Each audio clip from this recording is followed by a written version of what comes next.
Hello guys, how are you? It's me and welcome to my YouTube channel. അപ്പോൾ guys, നമ്മളിപ്പോൾ ഒരു റൊണാൾഡോയുടെ water colour painting നമ്മൾ ചെയ്തിട്ടുണ്ടായിരുന്നു. അപ്പോൾ അതേപോലെ തന്നെ നമ്മളിന്ന് ചെയ്യാൻ പോകുന്നത് മെസ്സിയുടെ ഒരു പെയിന്റിംഗ് ആണ്. അത് നമുക്ക് കഴിഞ്ഞ റൊണാൾഡോയുടെ വീഡിയോ തന്നെ ഒരു സജഷൻ വന്നിട്ടുണ്ടായിരുന്നു മെസ്സിനെ വരയ്ക്കുമെന്ന് വെച്ചിട്ട്. അപ്പോൾ നമ്മളിന്ന് മെസ്സിയുടെ ഒരു വർക്കാണ് ചെയ്യുന്നത്. കുറച്ചുകൂടി ഡിഫറെൻ്റ് ആണെന്ന് വെച്ച് കഴിഞ്ഞാൽ കളർ ടോൺസ് കുറച്ചും കൂടി ഡിഫറെൻ്റ് ആണ്. റൊണാൾഡോൻ്റെ ചെയ്ത് കഴിഞ്ഞപ്പോൾ കുറച്ച് എന്താ ബ്രൗൺ ഷെയ്ഡ് ആയിട്ടുള്ള ഒരു കളർ ടച്ച് ഉള്ള ഒരു കളർ വെച്ചിട്ടാണ് നമ്മളതൊക്കെ ചെയ്തത്. പക്ഷേ മെസ്സിയുടെ വരുമ്പോൾ വളരെ ലേറ്റ് ആണെന്ന് വെച്ച് കഴിഞ്ഞാൽ നല്ല വെളുപ്പിൻ്റെ എന്താ പറയുക നല്ല ലേറ്റ് ആയിട്ടുള്ള കളർ വെച്ചിട്ടാണ് നമ്മൾ ചെയ്യണത്. അപ്പോൾ കുറച്ചുകൂടി ടഫാണ്. ഇപ്പോൾ നമുക്ക് എങ്ങനെ വീഡിയോ എങ്ങനെ കണ്ടിട്ട് വരാം.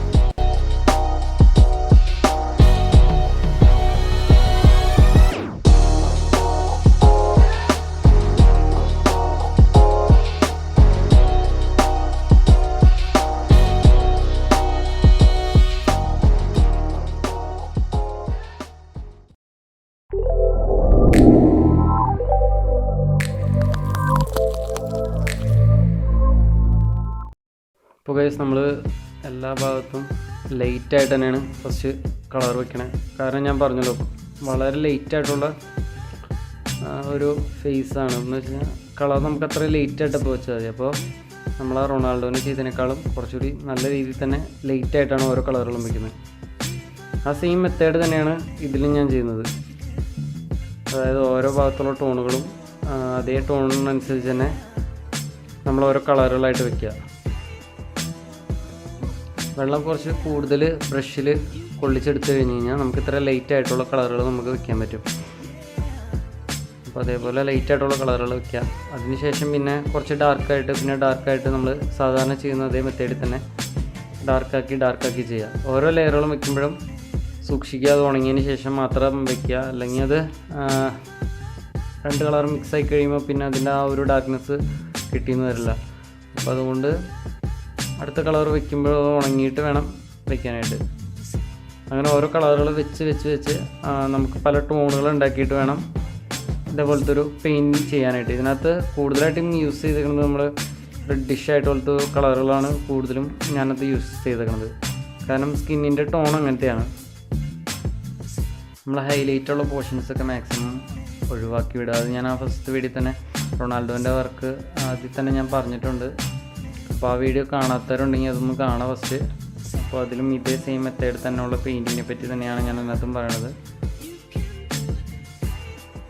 അപ്പോൾ അതിനകത്ത് ഹൈലൈറ്റ് കാണുന്ന പോർഷൻസൊക്കെ നമ്മൾ ഒഴിവാക്കി വിടുക. അത് കഴിഞ്ഞതിന് ശേഷം നമുക്കത് എന്തെങ്കിലും ഒരു വ്യത്യാസം നമുക്ക് എപ്പോഴും ഫീൽ ചെയ്യുന്നുണ്ടെങ്കിൽ നമുക്കതിന് കുറച്ചും കൂടി കളർ വെച്ച് ആ ഒരു പേപ്പർ വൈറ്റ് മാറ്റിയെടുക്കാവുന്നുള്ളൂ. ഞാനെപ്പോഴും പറയുന്ന പോലെ തന്നെ വാട്ടർ കളറിൽ ആദ്യം ഒരു ഡാർക്ക് ടോൺ വെച്ച് ഒരു കളർ വെച്ച് കഴിഞ്ഞാൽ പിന്നെ അവിടെ നമുക്കത് മാറ്റിയെടുക്കുക എന്നുള്ളത് ഭയങ്കര ബുദ്ധിമുട്ടുള്ള കാര്യമാണ്. നമുക്ക് ചെയ്യാൻ ചിലപ്പോൾ പറ്റിയെന്നും വരില്ല. അപ്പോൾ അതുകൊണ്ട് തന്നെ ഡാർക്കായിട്ടുള്ളത് ഫസ്റ്റ് വെക്കാതെ ലൈറ്റായിട്ടുള്ള കളറുകൾ ഫസ്റ്റ് വെച്ച് വരാം. അതായത് ലൈറ്റായിട്ടുള്ള പോർഷനുകൾ ഫുൾ ഫസ്റ്റ് ചെയ്യാം. അതിൻ്റെ പുറത്തെ കൂടെ തന്നെ ഡാർക്കും നമുക്ക് ചെയ്യാൻ പറ്റും. നമ്മൾ താടിയിലൊക്കെ കളർ വയ്ക്കുമ്പോൾ സിമ്പിളായിട്ടൊരു എന്താ പറയുക ഒരു ഫസ്റ്റ് ഒരു കളർ വയ്ക്കുക. അതായത് ഒരു ബ്രൗൺ ഷെയ്ഡായിട്ടുള്ളൊരു കളറാണ് അതിനകത്ത് മുടിക്ക് വന്നേക്കണം. അപ്പോൾ ആ ഒരു ടോണിലുള്ള കളർ നമ്മൾ ഫസ്റ്റ് ലൈറ്റായിട്ട് വാഷ് ചെയ്ത് വിടാം. അതിനുശേഷം നമുക്ക് മുടിക്ക് നല്ല ഡാർക്ക് വെച്ച് കൊടുക്കാം. അതായത് ഇപ്പോൾ 2-3 കളറുകൾ മിക്സ് ചെയ്തിട്ടാണ് മുടിയുടെ നമ്മൾ അത്രയും ഡാർക്ക് കൊണ്ടുവരുന്നത്. ഒരു 3 പ്രാവശ്യം 4 പ്രാവശ്യം 4 ടോണുകളൊക്കെ നമ്മൾ സെറ്റ് ചെയ്ത് വെച്ചിട്ട് വേണം നമുക്ക് അത്രയും ഡാർക്കിലേക്ക് നമ്മൾ എത്താൻ വേണ്ടിയിട്ട്.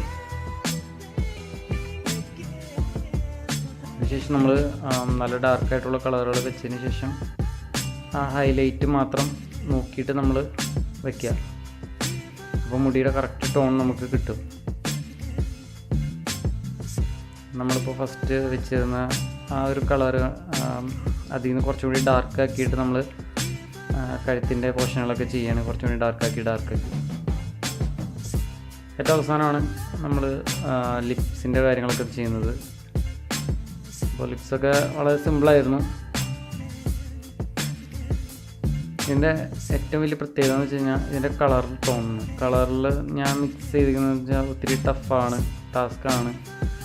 കാരണം ഇതേപോലത്തെ ഒരു കളറ് ഫേസിൽ വയ്ക്കുമ്പോൾ ഒത്തിരി ലൈറ്റായിരിക്കും. പിന്നെ അത് ചെയ്ത് വരുമ്പോൾ എങ്ങനെ ഉണ്ടാവും നമുക്ക് യാതൊരു ഐഡിയ ഇല്ല. പക്ഷേ കുറച്ചുകൂടി ഡാർക്കായിട്ടുള്ള കളറുകളൊക്കെയാണ് നമ്മളെപ്പോഴും ചെയ്യുക പൊതുവെ. ഒത്തിരി ലൈറ്റായിട്ടുള്ള കളർ വെച്ചിട്ടാണ് ഇതേപോലത്തെ ഒരു വർക്ക് ചെയ്തെടുത്തത്. അതേപോലെ തന്നെ ബ്ലൂ ഒക്കെ വയ്ക്കുമ്പോൾ ആ ഒരു ലൈറ്റായിട്ടുള്ള കളർ കിട്ടണമെങ്കിൽ വേറെ ഒന്നും ചെയ്യണ്ട. ലൈറ്റായിട്ട് വെള്ളം എന്ന് വെച്ച് കഴിഞ്ഞാൽ ബ്രഷിൽ നല്ലോണം വെള്ളം നിൽക്കുന്ന ബ്രഷ് യൂസ് ചെയ്യുക. എന്നിട്ട് ആ ലൈറ്റ് നമ്മൾ ആ കളറ് മിക്സ് ചെയ്യാന്ന് വെച്ച് കഴിഞ്ഞാൽ ആ ബ്ലൂ തന്നെ എടുക്കുക. ബ്ലൂ തന്നെ എടുത്തിട്ട് നമുക്ക് സിമ്പിളായിട്ട് ചെയ്യാവുന്നുള്ളൂ. നിങ്ങൾക്ക് മനസ്സിലായി എന്ന് കരുതുന്നു. അത്യാവശ്യം കാര്യങ്ങളെല്ലാം നിങ്ങൾക്ക് മനസ്സിലാക്കാൻ സാധിച്ചു എന്ന് കരുതുന്നു.